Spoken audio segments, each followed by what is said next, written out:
Bismillahirrahmanirrahim. Assalamualaikum warahmatullahi wabarakatuh. Perkenalkan, saya Hasbi Asyidiki dari Kabupaten Bekasi, calon pendamping OPOP tahun 2020. Motivasi saya mengikuti seleksi calon pendamping OPOP tahun 2020 adalah saya ingin selalu menjadi bagian dan berkontribusi kepada program yang sangat luar biasa, yaitu program pemberdayaan ekonomi umat yang berbasis pesantren, di mana kedepannya pesantren akan lebih berdaya secara ekonomi dan mandiri. Kekuatan saya untuk menjadi calon pendamping OPOP tahun 2020, pertama, saya pernah menjadi pendamping OPOP tahun 2019.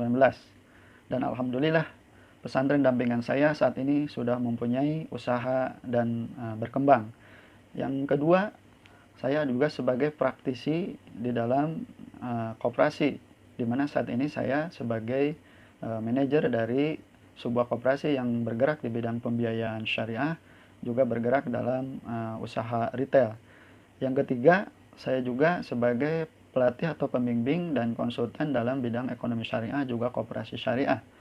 Insya Allah, dengan pengalaman dan pengetahuan saya di bidang koperasi, akan membantu para pesantren nanti ke depannya untuk membentuk badan usaha koperasi di pesantren dengan berbentuk koperasi pesantren atau kopontren.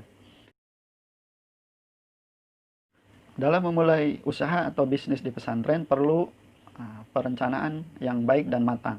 Ada salah satu pendekatan atau model untuk perencanaan usaha atau bisnis di pesantren.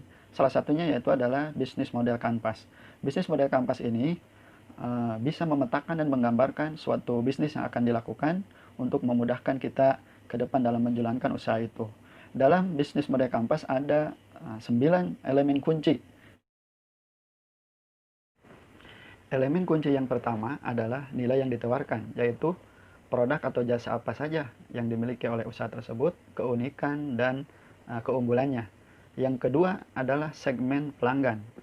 Ini bagaimana menentukan target pelanggan yang akan dituju oleh produk kita. Yang ketiga adalah hubungan dengan pelanggan, bagaimana metode kita untuk berkomunikasi dengan pelanggan. Yang keempat adalah saluran distribusi. Ini adalah bagaimana promosi kita, barang kita, jasa kita sampai kepada pelanggan dengan baik, apakah dengan offline atau dengan online.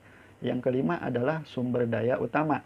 Ini berisi sumber-sumber daya yang ada dalam usaha tersebut, baik tenaga kerja, modal, teknologi, dan lainnya.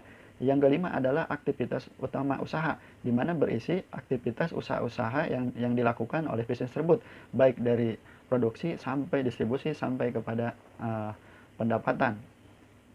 Yang ketujuh adalah mitra utama. Nah, ini bagaimana menentukan siapa mitra kita, misalnya pemasok atau mitra dalam melancarkan distribusi barang kita. Yang kedelapan adalah struktur biaya. Ini kita bisa menganalisa bagaimana biaya yang akan kita keluarkan supaya biaya tersebut efisien. Nah, yang terakhir, yang kesembilan adalah aliran pendapatan. Ini adalah pendapatan yang utama dari usaha kita atau sumber pendapatan dari tambahan. Demikianlah perkenalan dan penjelasan dari saya. Billahi fisabilillah. Wassalamualaikum warahmatullahi wabarakatuh.